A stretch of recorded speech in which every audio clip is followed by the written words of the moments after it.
누가복음 21장 34절 한 절 말씀을 같이 읽겠습니다. 다 같이 함께 읽겠습니다. 너희는 스스로 조심하라. 그렇지 않으면 방탕함과 술 취함과 생활의 염려로 마음이 둔하여지고 뜻밖의 그날이 덫과 같이 너에게 임하리라. 아멘. 성령 집회 때마다 요즘 예수 그리스도 안에서 누리는 행복에 대한 말씀을 전하고 있습니다. 여러분 잘 아시는 목사님 중에 김병년 목사님이라고 계십니다. 사모님이 갑자기 의식불명 상태에서 굉장히 오래도록 옆에서 간병하시면서도 아주 밝게 목회하시는 참 존경스러운 목사님이십니다. 근데 막내딸이 태어난 지 3일 만에 사모님이 그렇게 되셨어요. 그래서 아무것도 못 하시고 의식도 없이 그냥 꼼짝없이 집에 누워만 계신데, 그러니까 엄마 사랑도 못 받았고, 그죠? 엄마로부터 따뜻한 말 한마디도 듣지 못하고 지금 9살이 됐습니다. 근데 어느 날 이 9살 된 막내딸이 목사님에게 그러더래요. 아빠, 우리는 가난한데 왜 이렇게 행복한 거야? 그렇게 묻더래요.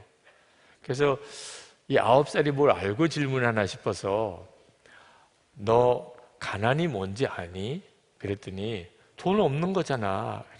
너무 답이 명확하게 나오더래요. 그러면 행복이 뭐냐? 그랬더니 우리가 기뻐하는 거잖아.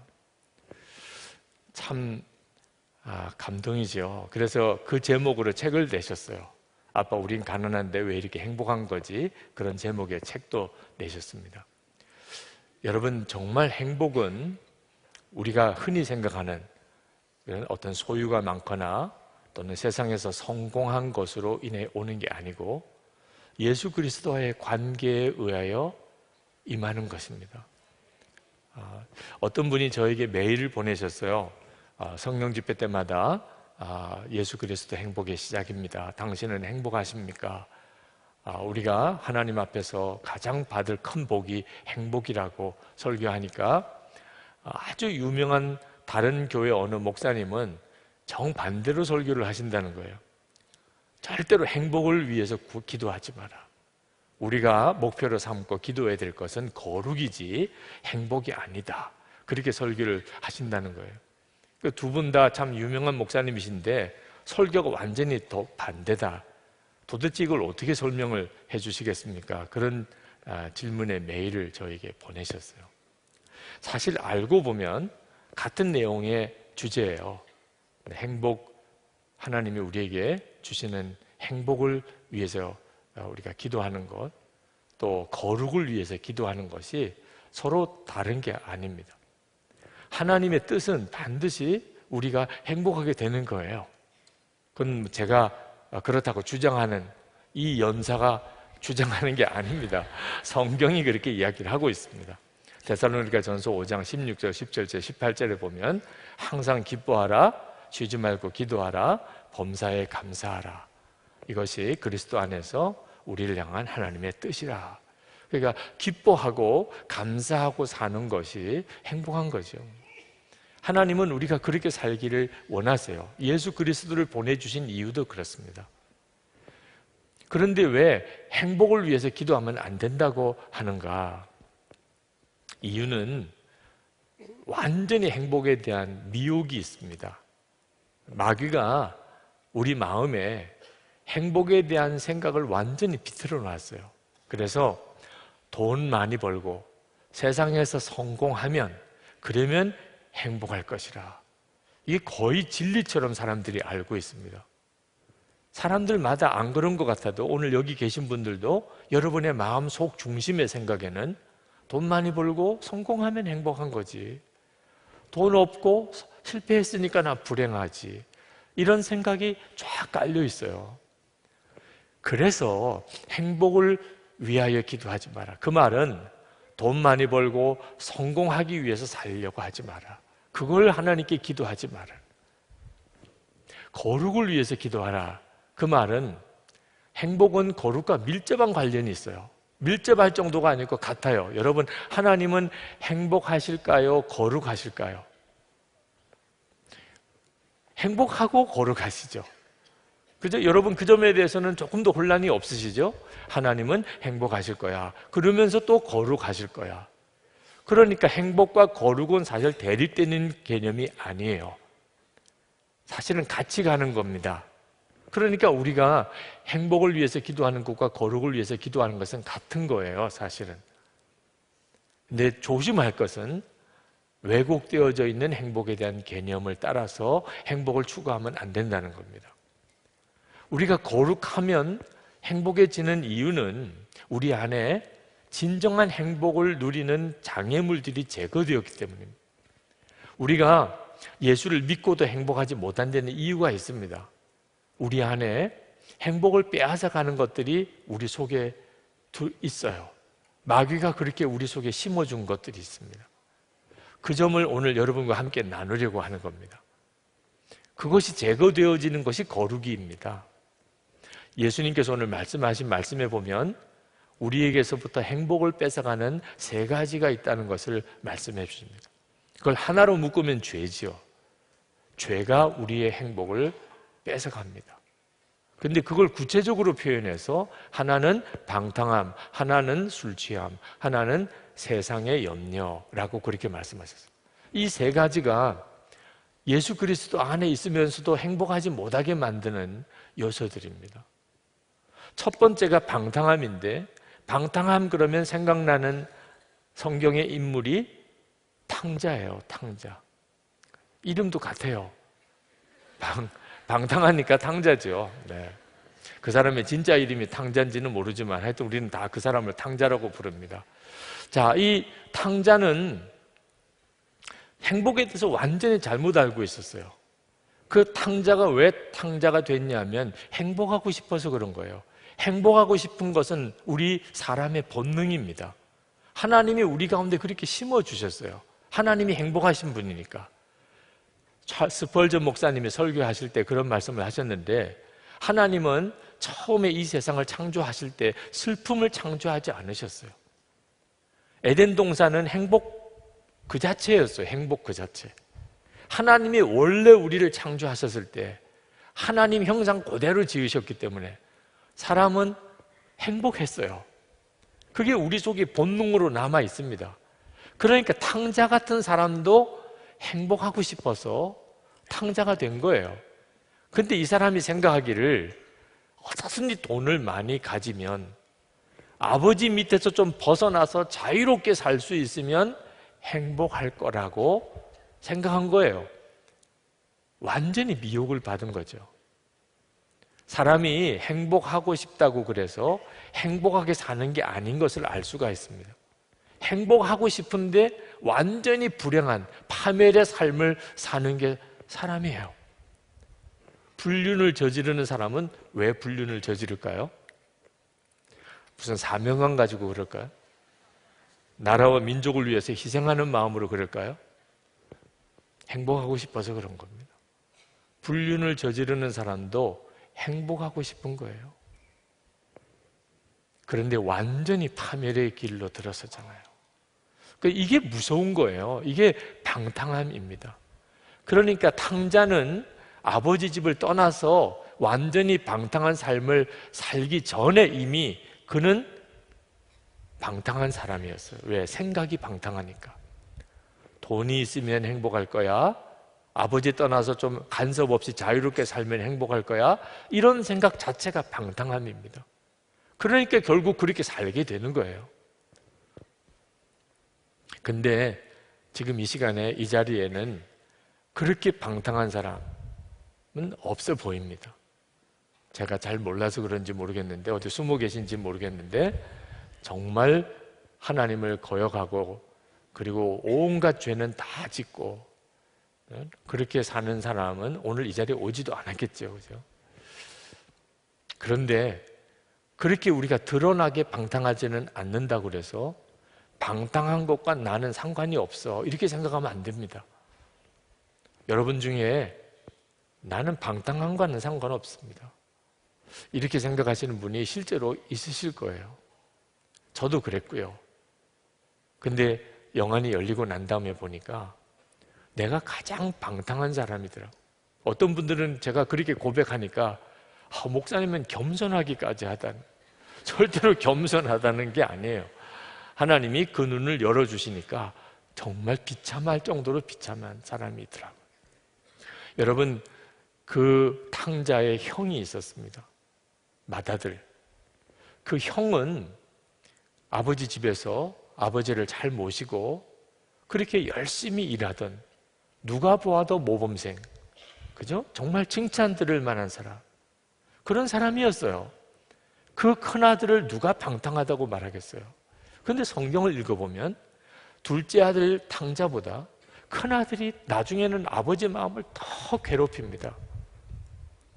이 아버지는 하나님을 상징하지요. 그래서 가만히 보면 겉으로 보기에 경건하고, 겉으로 보기에 믿음이 좋고, 겉으로 보기에 하나님 말씀대로 산 사람이 하나님의 마음을 더 아프게 하는 영적인 탕자인 것을 보게 됩니다. 이 큰아들은 겉으로는 잘했어요. 누구나 칭찬할 만하게 모범생으로 잘 살았어요. 근데 아버지 마음은 전혀 받아들이지 않았습니다. 아버지 마음과 너무 달랐어요.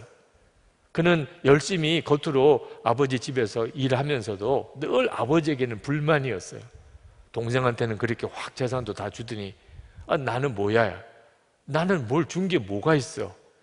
아버지 집에 있는 모든 게 다 자기 건데도 형은 그렇게 생각하고 있었어요.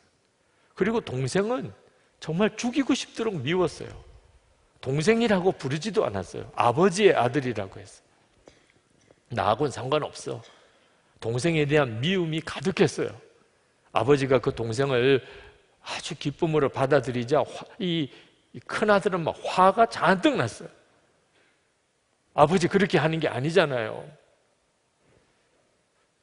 아버지의 마음을 더 아프게 만든 사람이 큰아들이에요. 근데 교회 안에 이런 큰아들이 많아요. 오늘 성령 집회 오신 분들 중에 큰아들 부류가 많아요. 네. 이 탕자 둘째 아들 부류는 잘 안 와요. 여기에 완전히 헷가닥 뒤집어지지 않는 다음에는 잘 안 와요. 근데 큰아들은 금요일에 이 찌는 듯한 더위에 가야지. 내가 그래도 누군데 가야지. 이렇게 하는 사람들이 참 교회를 지키는 사람이죠. 네. 일꾼이긴 해요. 그런데 문제는 그 마음의 중심에 하나님과 마음이 하나가 되어 있는가? 하나님의 마음을 정말 품고 그런가? 그러면 기가 막힌 거죠. 아버지 하나님의 마음, 탕자를 향한 아버지의 그 마음, 그걸 이 형이 가지고 있었다면 얼마나 감격스러웠을까요? 그렇죠? 그런데 안타깝게도 교회 안에 겉으로는 신실하고 모범생이고 자기가 방탕하다고 꿈에도 생각하지 못하는 사람이 실제로 나중에 하나님 앞에 갔을 때 아주 기절할 정도, 하나님 앞에 섰을 때 내가 너를 도무지 알지 못한다. 이건 기절할 일이죠. 이런 일이 있을 거라는 거예요. 바리새인들이 아주 전형적인 사람입니다. 바리새인들은 자타가 공인한 경건한 사람, 하나님을 가장 잘 믿는 사람, 어떠든지 하나님의 말씀 하나라도 어김이 없이 그렇게 믿어보려고 애를 썼던 사람. 그런데 중심이 달랐어요. 그게 중요한 문제예요. 겉으로 잘하는 것으로 다가 아니라는 거예요. 그 마음 중심은 완전히 하나님과 멀었어요. 무엇보다도 먼저 그 마음 중심에 하나님 사랑하는 게 없었어요. 요한복음 5장 42절에 다만 하나님을 사랑하는 것이 너희 속에 없음을 알았노라. 예수님이 바리새인들을 보고, 예수님은 마음 중심을 보시는 주님이시죠. 그 속에, 바리새인들의 마음 속에 하나님을 사랑하는 게 없었어요. 하나님을 사랑하지 않으면서도 겉으로 얼마든지 잘할 수 있어요. 얼마든지 잘할 수 있어요. 체면 때문에. 내가 도대체 누군데? 그래도 욕 먹지는 말아야지. 이런 경우가 종교성이라고 하는 겁니다. 종교성. 종교적인 열심을 가진 사람, 지킬 거 엄청나게 잘 지켜요. 겉으로의 경건은 또 대단해요. 그런데 이런 종교성을 가진 사람의 특징은요, 항상 다른 사람에게 대해서 비판적이에요. 저 사람은 이게 모자라, 저 사람은 저게 안 돼. 그런 마음을 가지고 있는 겁니다. 계속 교만해요. 남보다 내가 더 인정받아야 되고, 내가 더 존경받아야 되고, 더 높아져야 되고, 완전히 주님의 마음과 상관없어요. 하나님께 영광을 돌리자고 겉으로는 말하지만 실제로는 끊임없이 나예요. 모든 영광 나예요. 자기 숭배예요. 자기에게 기분이 좋으면 다 좋아요. 자기에게 기분이 안 좋으면 다 싫어요. 바리새인들이에요. 정말 기가 막힌 말씀은 바리새인들이 돈을 좋아했다고 말씀하고 있습니다. 누가복음 16장 14절에 바리새인들은 돈을 좋아하는 자들이라. 이게 겉으로 경건하고 사람들로부터는 칭찬받는데 속으로는 좋아하는 건 돈이에요. 그걸 하나님이 보실 때 얼마나 역겹겠어요. 겉으로 드러나게 방탕한 자도 하나님의 마음을 아프게 하지만 겉으로는 잘하는 것 같은데 속으로는 하나님과 완전히 마음이 달라요. 생각하는 건 돈밖에 없어요. 자기밖에 없어요. 하나님의 마음 이해 못해요. 이런 방탕함, 영적인 탕자예요. 우리 속에 왜 예수를 믿고도 내가 행복하지 못한가? 방탕함이 있어요.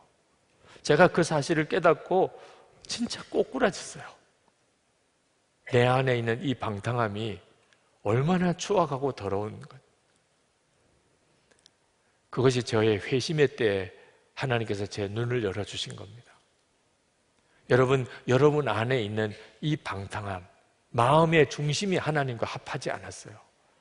진정으로 하나님을 사랑하는 건 아니에요. 내가 더 중심이에요. 그러면서도 겉으로는 잘한다는 소리 듣고 싶어. 이게 정말 무서운 일입니다. 두 번째가 술 취함입니다. 술 취함. 우리나라가 OECD 국가 중에 이 술 소비량이 1위래요. 하여튼 우리나라 사람들은 매일 술 마시기 대회를 하는 것처럼 사는 사람. 참 어떻게 이렇게 됐나 몰라요. 그렇게 술을 많이 마신다는 거죠, 우리나라 사람들이. 왜 술 마실까요? 술 마셔본 분들 좀 이야기 좀 해줘요. 술을 왜 마셔요? 행복하고 싶어서 마시는 거예요. 행복하고 싶어서. 행복하지 않으니까 기분 좀 좋으라고, 또 기분 나쁘니까 또 기분 좋다고 그렇게 술들을 마시는 거예요. 사람의 본성이에요. 행복에 대한 갈망은 모든 사람의 본성이에요. 그런데 문제는 그게 술로 해결되는 줄로 알고 있다는 거죠. 그러니까 그렇게 술을 퍼마시는 거예요. 오늘 이 시간에 술 취해서 오신 분은 없어 보여요. 조금 이상해 보이는 분이 계신데 술 취한 건 아닌 것 같아요. 네, 은혜에 대한 갈망이 더 커서 그러시겠죠. 그러나 술 취하는 것은 꼭 무슨 소주나 맥주를 마셔야 술이 취하는 게 아닙니다. 술 마시는 것처럼 우리의 마음을 이렇게 세상 것에 취하게 만드는 것들이 다 술 취하는 것과 같아요. 사람이 이렇게 술에 의존해서 기쁨을 얻어보려고 해요. 이건 정말 바보 같은 일이에요. 그런데 똑같은 일들을 우리가 술 아닌 것에도 가지고 있어요. 돈 가지고 내가 마음의 만족을 얻어버려요. 실제로 돈은 우리에게 기쁨을 순간 주어요. 그렇죠? 어떤 사람은 도박에 빠진 사람도 있고, 어떤 사람은 쇼핑에 중독이 된 사람. 그렇게 피곤하다가도 쇼핑 그러면 확 이런 어디서부터 힘이 나는지 훨훨 날라요, 그죠? 네, 이런 분들도 있습니다. 네, 드라마에 중독에 빠진 사람. 하여튼 성경은 전혀 기억이 안 나도 드라마 줄거리는 전편 다 기억나요. 네. 여러 가지 형태로 인터넷에 중독도 있고, 우리가 참 묘하게 기쁨을 어디서 내가 얻고 있나? 자식을 기쁨의 대상으로 여기는 사람도 있습니다. 오늘 주께서 정말 성령께서 우리에게 깨우쳐 주셔야 될 일이에요. 기쁨에 내가 은근슬쩍 살아가는 기쁨, 그 예수 그리스도죠. 그런데 예수님이 내 기쁨이 아니고 겉으로는 이렇게 교회도 나오고 신앙생활 하는 것 같지만 실제로 내 마음을 진짜 기쁘게 하는 건 딴 데 있어요. 그래서 음란물에 중독되는 거예요. 술 취하는 것도 똑같아요. 그걸 한마디로 그냥 술 취했다고 말하는 거죠. 근데 우리는 겉으로는 술을 안 마셔도 우리 속에 술 취함의 영이 있습니다. 기쁨을 주지 못하는 것에 기쁨을 구하고 있는 겁니다. 순간적으로는 기쁜 것 같아요. 근데 지나고 나면 더 비참해집니다. 그래서 그것을 메꾸려고 더 마시는 거예요. 그러다가 술 중독이 되는 거죠.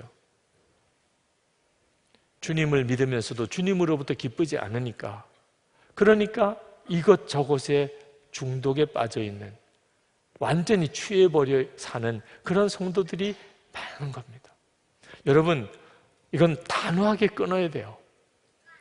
여러분을 진짜 기쁘게 못 해주고 있는 완전히 가짜 행복을 쫓아가는, 이건 빨리 해결돼야 돼요. 이거 해결되지 않으면 예수 그리스도 안에서 행복하다는 게 이해가 안 됩니다. 믿어지지도 않고요. 여러분에게 그 단호함이 있기를 바랍니다. 오늘로 느헤미야 13장까지 다 보았습니다. 오늘 마지막 13장을 가지고 우리가 말씀 기도를 했는데, 이 예루살렘 성벽 낙성식입니다. 정말 기쁨이 충만한 그날 먼저 말씀부터 들었어요.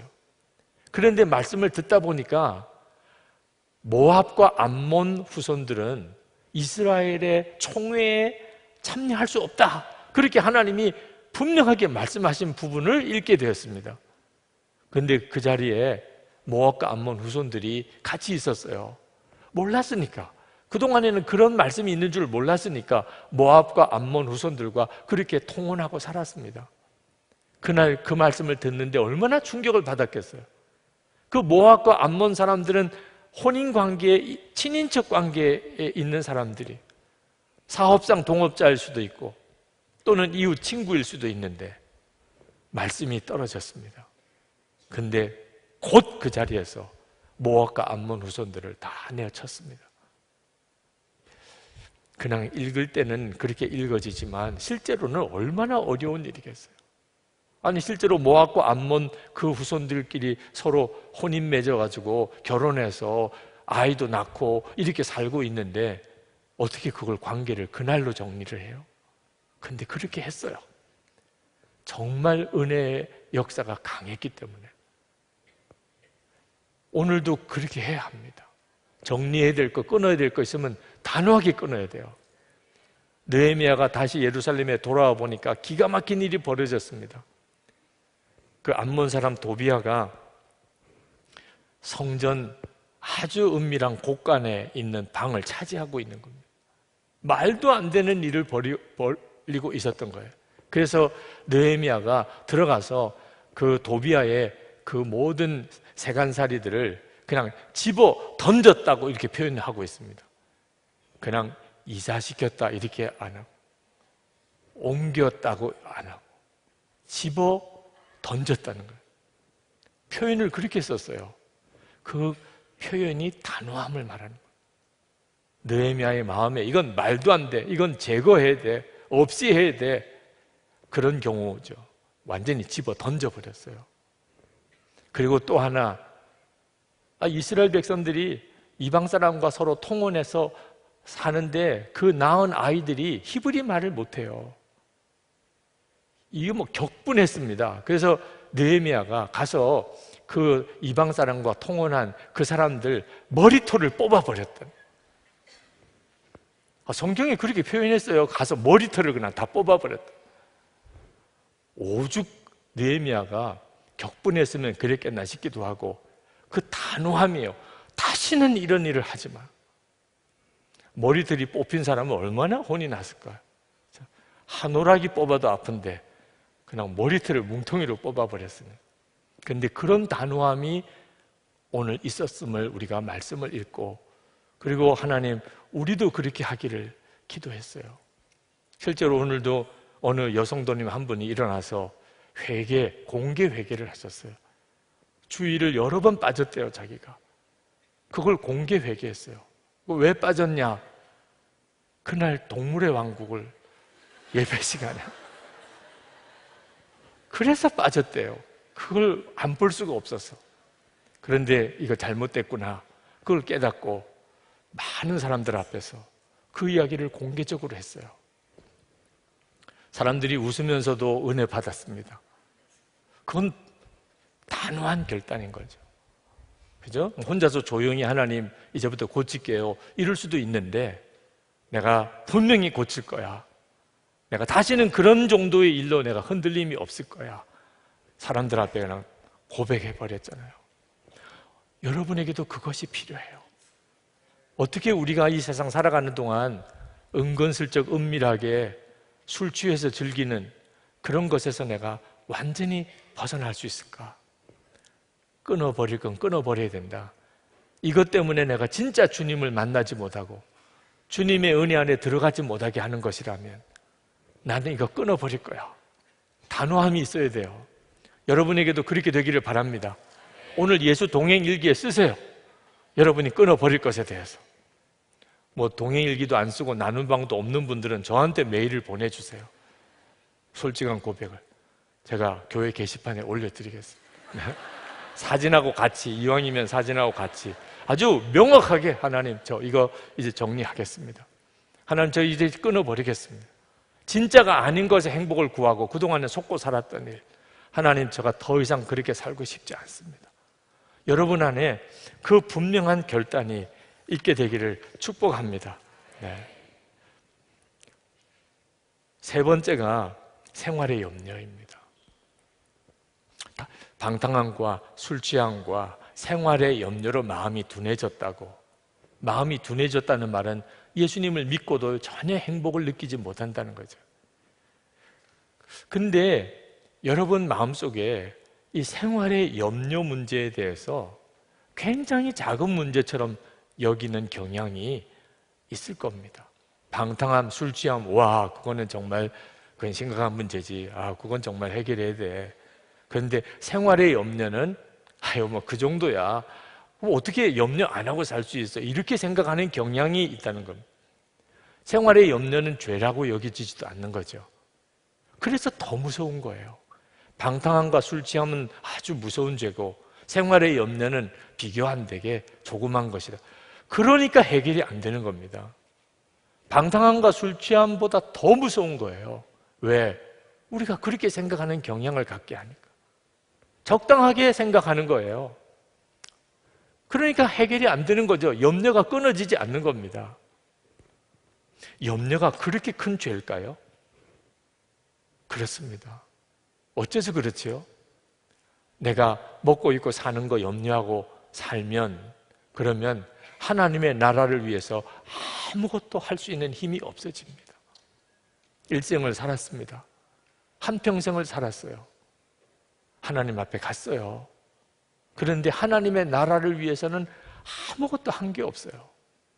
그러면 일평생 뭐하고 살았어요? 염려하다가 왔죠. 염려. 여러분 언제가 염려가 끝나요? 죽을 때까지 염려해요. 마귀가 이렇게 무서워요. 마귀가 우리로 하여금 하나님의 나라를 위해서는 아무것도 하는 일이 없게 만들 수 있는 아주 간단한 방법이 염려하게 만드는 겁니다. 그래서 그 염려가 무서운 거예요. 하나님으로부터 온 게 아니에요. 하나님께서 그토록 염려하지 말라, 염려하지 말라. 여호수아 1장 9절에 마음을 강하게 하고 담대히 하라, 두려워 말며 놀라지 말라. 마태복음 6장 31절 염려하여 이르기를 무엇을 먹을까, 무엇을 마실까, 무엇을 입을까 하지 마라. 빌립보서 4장 6절 아무것도 염려하지 말고. 아니 염려가 뭘 그렇게 큰 죄길래 그렇게 염려하지 말라는 말씀을 하시나. 실제로 여러분 자신이 여러분 자신의 삶을 한번 돌아보세요. 염려거리가 항상 많잖아요. 그죠? 그러다 보니까 결론이 뭡니까? 하나님을 위해서는 일할 시간이 없어요. 여력이 없어요. 이제 정신을 번쩍 차려야 됩니다. 그래서 여러분에게 염려가 들어오는 것을 분별해야 돼요. 아, 내가 지금 내 마음속에 염려가 있구나. 전에는 무심히 생각을 안 하니까 염려하면서 그냥 살았죠. 근데 이제는 염려가 있구나. 그것을 여러분 스스로가 진단해야 합니다. 그걸 알아야 해결할 수 있어요. 내가 지금 염려가 있구나. 내 속에 염려가 들어왔구나. 저는 한번 돌아봤어요. 제 안에 이제는 염려가 없나. 먹고 입고 사는 것에 대한 염려 없어졌어요. 선한 목적교회에 와서 목회하다가 이제는 어지간한 빚은 빚도 아니더라고요. 네, 아주 간이 부었어요. 이제는 정말 뭐 돈 걱정은 뭐 안 돼요. 뭐 몇 억 그런 거는 뭐 이제는 저에게는 몇만 원 정도 이런 수준밖에 안 느껴지더라고요. 어려움은 주는 유익이 있어요. 믿음을 크게 하는 거죠. 그런데 그런 저에게도 염려가 있어요. 설교 준비에 대한 염려가 있더라. 내일은 또 무슨 컬럼을 쓰나 그런 염려가 있어요. 예수 동행 일기는 꼭 쓰고 자야 되는데 그런 염려가 있습니다. 전 기가 막히더라고. 내 안에도 그런 염려가 있구나. 왜 그게 염려가 되지요? 생각해 봤어요. 왜 내가 이런 문제 때문에 내가 이렇게 마음에 염려가 들까? 혹시 바쁜 일이 생겨서 시간이 없으면 못하게 되잖아요. 그러면 예수 동행 일기를 안 쓴 날 온 교회 소문 날 거 아니에요. 오늘 목사님 일기 안 쓰셨대. 아직 딴 거는 소문 안 내도 그런 건 엄청나게 소문을 은근히 걱정돼요. 막 너무 바빠서 일기도 쓸 수 없는 그런 상황이 벌어질까 봐 미리 써놓나? 하루 살지도 않아놓고 미리 써놓는 컬럼에 대한 염려도 있어요. 쓸 게 없으면 어떡하지? 쓸 게 없으면 그런 걱정이 늘 있어요. 설교 준비 늘 제 마음속을 이렇게 무겁게 해요. 하나님이 은혜 안 주시면 어떡하지? 하나님이 내게 영감을 안 주시면 어떡하나? 이거 진짜 바보 같은 일을 내가 하고 있구나.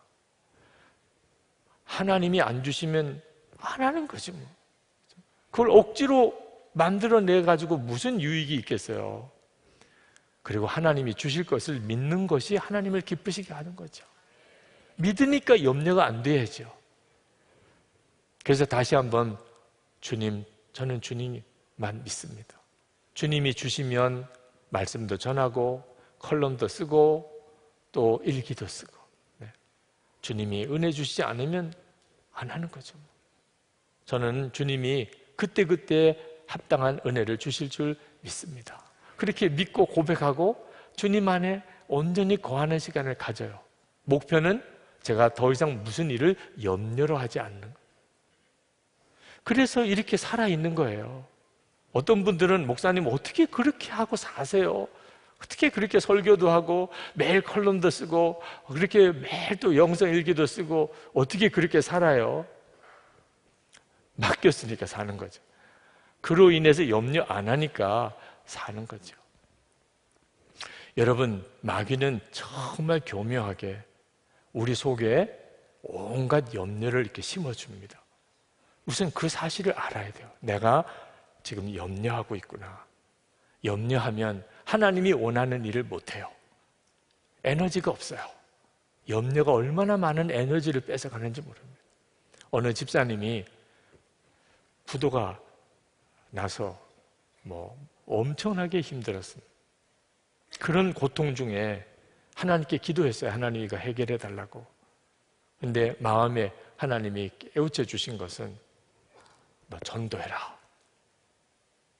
너 빚 갚는 거 그런 문제 때문에 너 더 이상 염려하지 말고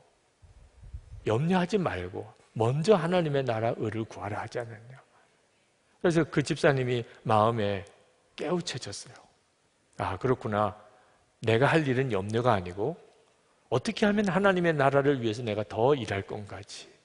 그래서 그가 그 극심한 이제 경제적인 어려움 가운데서 열심히 복음 전하기를 시작했어요.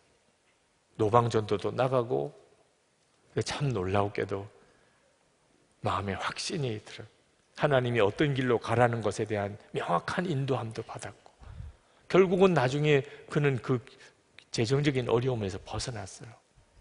근데 단순히 그 재정적인 어려움이 이제 끝났다는 게 중요한 게 아니고, 그분이 얼마나 놀라운 전도자가 됐는지. 참 기가 막힌 일이죠. 어떤 권사님이 자녀 문제로 그렇게 안타깝게 기도를 하셨어요. 아무리 해도 빗나간 아들이 돌아오지를 않는 겁니다. 근데 그때 하나님께서 마음에 깨우쳐 주시기를, 내가 너 자식을 위해서 기도하는 것처럼 내가 돌봐야 될 교인들을 위해서 같이 기도해라. 사실 자식의 문제는 어머니에게 있어서는 이건 자기 생명보다도 더한 심각한 문제지요. 그때 권사님이 그걸 순하게 받으셨어요. 하나님, 제가 우리 아들을 위하여 기도하는 것만큼 하나님, 내 교회 속회 식구들, 또 내가 함께 사역하는 팀의 우리 교우들을 위해서 그렇게 기도하겠습니다. 그래서 그가 전심으로 하나님 앞에 그렇게 기도로 섬겼어요. 아, 이런 마음으로 기도해야 되는 거구나. 우리 아들이 돌아오기를 원하는 이런 마음으로 내가 중보해야 되는 거구나. 그 권사님 안에 정말 놀라운 하나님의 은혜가 견고하게 섰어요. 그리고 결국은 그 아들이 돌아오게 됐는데, 참 하나님의 은혜가 놀라웠어요. 여러분, 염려에 사로잡힐 때 반드시 여러분 깨달아야 됩니다. 아, 내가 이렇게 염려에 묶여 있어서 아무것도 못하는 거구나. 하나님, 제가 먼저 하나님의 나라와 의를 구하겠습니다. 그러면 모든 것을 더하시겠다고 하셨잖아요. 여러분, 우리가 영적으로 방탕할 수 있고, 그리고 예수님보다도 다른 데서 은근히 기쁨을 얻으려고 하는 바보 같은 그런 마음을 가지고 살 수도 있고, 그리고 내 생활의 염려에 완전히 매여 있으면서도 그것이 얼마나 심각한지 깨닫지 못할 수도 있어요. 그러면 마음이 둔하여져 버립니다. 더 이상 하나님의 은혜를 알 수가 없어요. 고린도후서 4장 4절에 이렇게 말했습니다. 그 중에 이 세상의 신이 믿지 아니하는 자들의 마음을 혼미하게 하여, 이게 마음이 둔해진 거죠. 그리스도의 영광의 복음의 광채가 비치지 못하게 함이니 그리스도는 하나님의 형상이니라. 예수님을 영접했고, 그 예수님은 햇빛보다도 더 강한 강력한 빛이세요. 그 영광이. 그런데도 우리는 예수님이 내 안에 그렇게 계신 것 자체를 몰라요. 내 마음이 혼미해져 버려요. 눈 가리고 나면 이 환한 조명 아무 소용이 없잖아요. 마귀가 꼭 그렇게 하는 거예요. 여러분의 마음이 어떻게 둔하여지는가? 영적인 방탕함이, 영적인 탕자예요. 은근슬쩍 세상 재미에 빠져있는 이 술 취함이에요. 그리고 생활의 염려입니다. 여러분, 오늘 하나님이 제 마음에, 여러분 안에 오늘 이것이 완전히 해결되기를, 그냥 설교 듣고 말씀 왜 깨우쳤어 이런 정도로 끝나고 가지 않고, 실제로 여러분 안에 방탕함과 술 취함과 생활의 염려가 완전히 여러분 속에서 떠나가게 되기를 간절히 바라는 마음입니다. 오늘 정말 그렇게 기도해야 돼요. 여러분에게 영상 하나를 보여드리겠는데, 카터 콜론 목사님의 설교예요.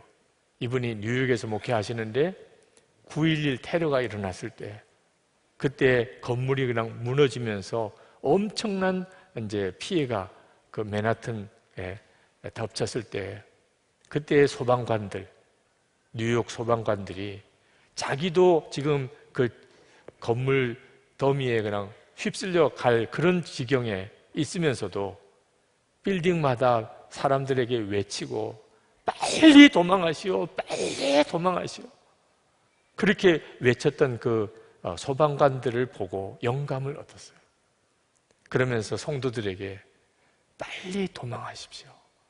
그런 설교를 그 주일에 했습니다. 그 부분을 잠깐 한번 들어보시겠습니다.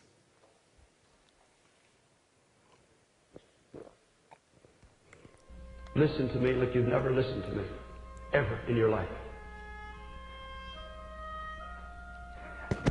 We have got to lay our lives down for the purposes of God. This is not a Sunday school picnic, the Church of Jesus Christ. This is not an invitation to have continuous good times. This is a war for the souls of men. Come out from among them. Run for your life. Because this is about your life. It's not just about an opposing theology or a conflicting viewpoint on Jesus. This is about your life.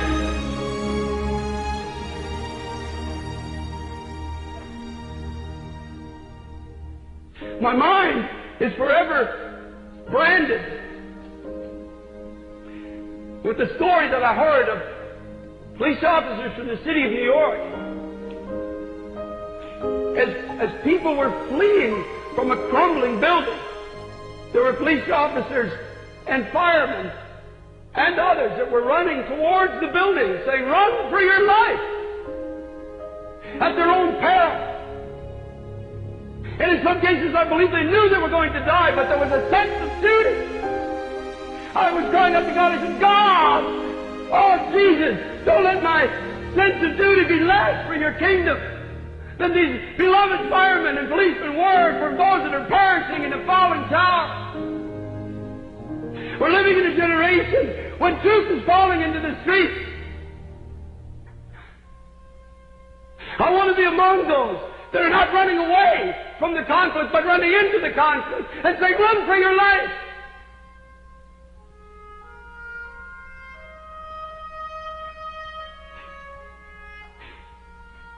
Run from gospels that focus only on success and prosperity. Run! Run from those who use the name of Christ only for his personal gain. Run from those that are picking your pocket in the name of Jesus. Run! Run from gospels that only focus on self-improvement. Run!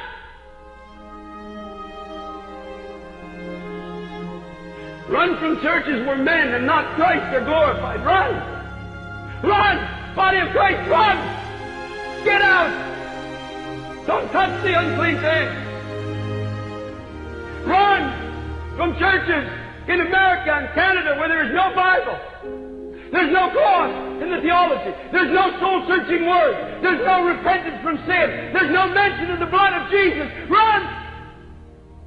It's unclean. Run! Run from churches where you're comfortable in your sins. If you come into the house of God and you've got sin in your life and you're not convicted of it, you're at a table of devils. Run from pulpits that are filled with political men who are using the pulpit of God for a personal political agenda. Run! Run from those who preach division between races and cultures. Run! Run! Get out! Turn it off! Get away from it!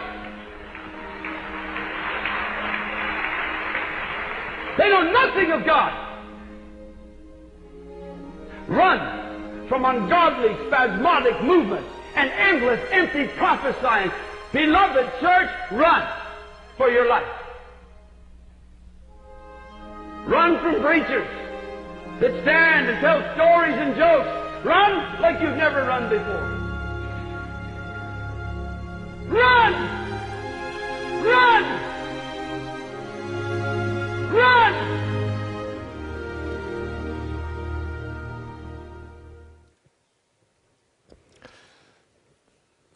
여러분이 목사님의 설교하는 그 심정을 오늘 이 시간 우리가 그대로 받으면 좋겠어요. 물론 우리가 어느 교회를 떠나서 어느 교회로 가겠습니까? 그렇죠? 이 세상에 완벽한 교회는 어디 있겠어요? 여러분이 혹시 다른 교회 다니시는 분들 그 교회를 떠나서 이 교회로 오시라고 하는 이야기도 아닙니다. 우리가 갈 곳은 예수 그리스도예요. 우리가 정말 떠나야 할 곳은 우리의 이 영적인 탕자의 삶, 그리고 은근슬쩍 술 취하는 삶, 그리고 생활의 염려에 묶여서 아무것도 하나님 나라 위해서 하지 못하는, 이제 여기서 떠나야 한다는 것입니다. 더 이상 다시 그 일을 반복해서는 안 된다는 것입니다. 오늘 이 밤이 주의 보혈의 능력이 다시 한번 여러분과 함께 하기를 원합니다. 여러분 안에 떠나야 될 거, 끊어야 될 거, 버려야 될 거, 예수님을 영접하고도 전혀 주님을 보지도 못하게 하는, 완전히 영적으로 혼미한 상태에 빠져있는, 마음이 둔화해진 데서 주님 저를 오늘 살려주세요. 건져주세요. 주를 바라보는 눈을 분명히 뜨게 해주세요. 거짓 복음에, 거짓 행복에 내가 매여 살지 않게 해주세요. 더 이상 우물쭈물하고 주저하지 않게 해주세요. 오늘 하나님 결론을 내려주세요. 하나님 이 시간 제게 놀랍게 임하소서.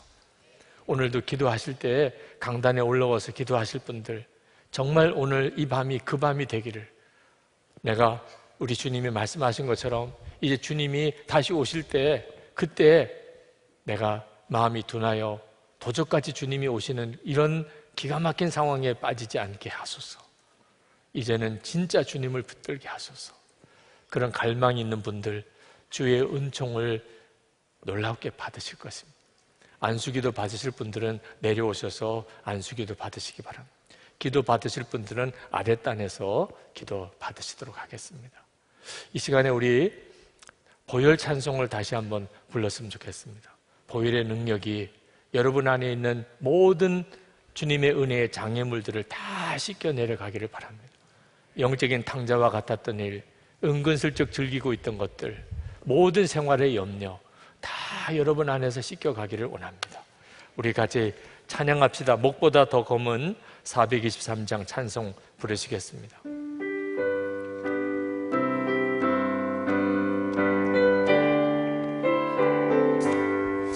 목보다도 더 검은 죄로 물든 음마의 빛눈보다 더 이게 깨끗하게 씻겼네. 주의 보혈 흐르는데 믿고 뛰어나가. 주의 은혜 내가 입어 깨끗하게 되었네. 모든 의심 걱정과 두려움이 사라져 슬픈 탄식 변하여 기쁜 찬송 되었네. 주의 보혈 흐르는데 믿고 뛰어나가. 주의 은혜 내가 입어 깨끗하게 되었네. 세상 부귀 영화와 즐겨하던 모든 것 주를 믿는 내게는 은토만도 못하다. 주의 보혈 흐르는데 믿고 뛰어나가. 주의 은혜 내가 입어 깨끗하게 되었네. 나의 모든 보배는 저 천국에 쌓였네. 나의 평생 자랑은 주의 십자가로다. 주의 보혈 흐르는데 믿고 뛰어나가. 주의 은혜 내가 입어 깨끗하게 되었네. 주의 보혈 흐르는데 믿고 뛰어나가. 주의 은혜 내가 입어 깨끗하게 되었네. 하나님, 제가 영적인 탕자에서 주님께, 주님의 품으로 달려가겠습니다. 하나님, 이제는 완전히 하나님 내 마음의 중심에 하나님을 떠나 있었던, 하나님의 마음을 전혀 알지도 못했던, 외적인 경건에만 만족하고 있었던 바리새인과 같은 내 믿음이 오늘 여기서 완전히 해결되기를 원합니다. 주를 바라보는 눈이 분명히 뜨이고 주의 마음을 품고 살기를 원합니다. 우리 주여 부르짖고 기도하겠습니다. 주여 할렐루야. 하나님의 크고 놀라운 은혜를 구하여주소서. 아버지 하나님, 사모하며 하나님 깔끔한 우리의 마음의 심령이 하나님의 놀라운 은혜를 함께하여 주소서. 불과 은혜를 도하신 하나님, 역사하신 하나님, 주관하신 하나님, 들으신 하나님, 오늘도 하나님 앞에 나와 하나님 기도한 하나님의 마음을 치고 하나님 회개케 하시는 하나님 성도들을 하나님 건져 주셔서 하나님께서 사랑하셔서 깨우쳐 주시고 하나님 자복하게 하시고 회개하게 하시고 주님 앞에 나아가게 하시니 하나님의 역사를 하나님 이루셔서 하나님 오늘 하나님의 은혜 가운데 하나님 우리 속에 있는 모든 방탕한 것이 다 끊어지게 되기 원합니다. 하나님 우리의 육신으로 방탕하게 살았던 일, 하나님과 영적으로 탕자같이 살았던 일 하나님 다 하나님 용서해 주시기 원함.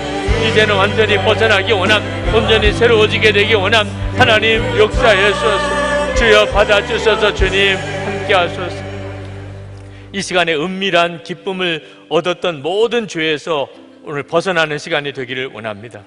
우리 주님 외에 내가 기쁨을 얻으려고 했던 어리석음을 이 시간에 주님 앞에 다 고백합니다.